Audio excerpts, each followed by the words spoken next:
What if I told you that some of the world's most financially secure people aren't millionaires, but everyday folks using ancient, culturally rooted habits to quietly build wealth? From Japanese homemakers to Scandinavian minimalists, these habits are not only saving money, they're transforming lives. These aren't your typical money-saving tips. These are habits deeply rooted in cultures, psychology, and a mindset that the Western world often overlooks. And if you apply even half of these, you could transform your financial future. Stick around because number 7 might actually change how you view your time, energy, and life goals forever. If you believe you're built for more, subscribe now. We're here to guide you with tools, strategies, and stories that actually make a difference. Let's begin. Number 1. Japan, the art of kakebo. Kakebo, meaning household financial ledger. A study in psychological science found that individuals who adopt a cyclical mindset, focusing on short-term savings goals, can improve financial habits. In an age of digital transactions, the tactile act of writing down expenses can heighten awareness and control over spending. We budget on apps with no emotional connection. We swipe and forget. Try Kakebo. Use pen and paper. Track not just what you spend, but why. Ask, was this necessary? What will I do differently next month? Adopt the Kakebo method by setting aside time weekly to record and reflect on your spending, categorizing expenses, and setting savings goals. Kakebo users report saving up to 35% more than non-users, but what if you didn't just track expenses? What if your home saved money for you automatically? That's coming next from Scandinavia. Number 2. Sweden, Lagom living, the power of just enough. Sweden, where life isn't about hoarding or hustling, it's about lagom, a philosophy that means not too little, not too much, just right.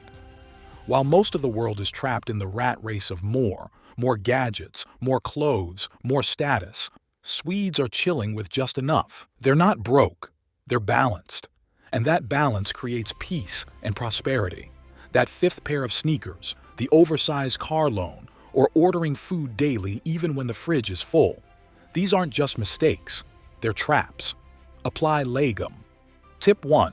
Before every purchase, ask yourself, is this enough for my need, or am I buying to feel better? Tip 2. Do a lagom audit. Look around your house. Find 5 things you haven't used in 6 months. Sell them. Invest that money. Tip 3. Set enough goals. Define your ideal lifestyle, income, and spending limit, not based on others but on your values. Number 3. India, Jugaad innovation. In India, Jugaad refers to frugal innovation, finding low-cost solutions to problems. Priya, a small business owner in Mumbai, who repurposes materials to create products, minimizing costs and maximizing profits. People turn broken umbrellas into ceiling fans and scooters into mobile shops. It's about doing more with less money, less resources, but with maximum results. When something breaks, fix first, replace second. It builds problem-solving muscle. Learn basic DIY hacks. It's not just cheaper, it's empowering. Your greatest asset isn't your bank balance. It's your creativity under pressure. Think about it. A $2,000 camera can't replace someone who knows how to shoot great content with a $200 phone. If you think public transport is just for saving gas, wait until you see what the Dutch do with bikes. Number 4. Netherlands biking culture and commuting savings. Lena lives in Utrecht. Her bike is 12 years old, still going strong. She saves $250 per month. No gas, no parking fees, no car loan. The average American spends $10,728 annually on car ownership. People buy cars as status symbols, not tools. Use public transit or bike for local trips. Carpool. Downsize is your car driving your freedom or draining it. You might be financing debt for convenience. Biking reduces transportation costs by 80%.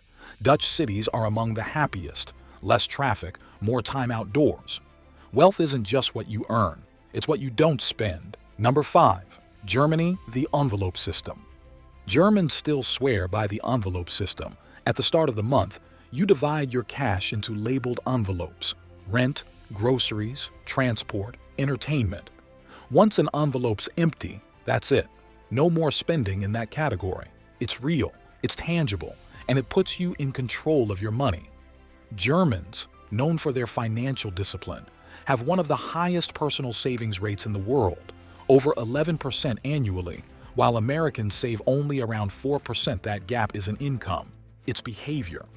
The envelope system isn't just about saving money, it's about training your brain to respect money. Number 6. China. Collective saving practices. In China, there's a centuries-old tradition that turned saving into a team sport. It's called hui, a form of collective saving where trusted friends, families, or neighbors contribute a fixed amount of money into a group fund every month. Each month, one member gets the pooled money, rotating until everyone has received their share. Think of it like an interest-free loan system, with built-in discipline and social accountability.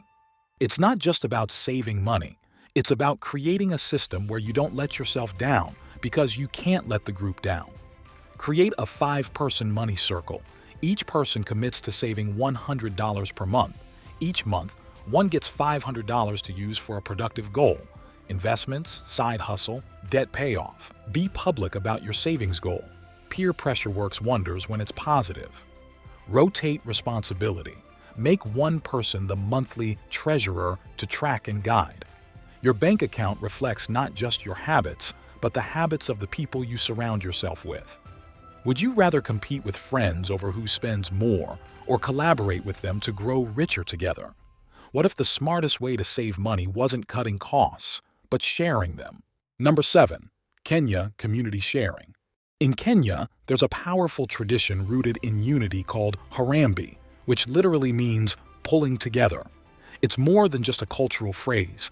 It's a lifestyle of community sharing that transforms scarcity into sufficiency. Whether it's sharing tools, land, skills, transport, or even childcare, people collaborate to reduce personal expenses and uplift each other. Instead of everyone buying everything, they pool resources and split usage. It's a strategy that not only saves money, it builds trust, eliminates duplication, and increases access for everyone involved. And here's what's wild. This model isn't just poor people helping poor people. It's a financial hack used even by smart entrepreneurs in tight-knit startup hubs. Number 8. South Korea. Bulk buying. Whether it's rice, household items, or everyday essentials like toilet paper and ramen, Koreans often buy in bulk to cut costs, reduce shopping trips, and beat inflation before it hits. But it's not just random hoarding, it's strategic stocking. They don't buy small, they buy smart. And in Korean culture, many families even split bulk items among relatives or neighbors, maximizing savings while reducing waste. It's budgeting with a long-term mindset. Track what you use monthly, from groceries to grooming items. Plan 3-month stocks of your top 10 essentials. Team up with friends or neighbors to split costs on bulk deals. Amazon, Costco. You're not hoarding, you're hedging against future price hikes. Buying in bulk isn't about filling your shelves. It's about future-proofing your finances. Habits always beat income. And here's the transformation waiting for you. You start saving hundreds, maybe thousands of dollars each month without even realizing it. You break free from the rat race of overconsumption and discover what peace actually feels like. I always create valuable videos just for those of you ready to take control of your wealth and live life on your own terms. Supporting this channel is just 3 clicks away. Like, subscribe, and share. And each one helps us reach and empower more lives. I hope this video added value to your day. From the bottom of our hearts, thank you for joining us. See you in the next video. Until then, keep growing wealth.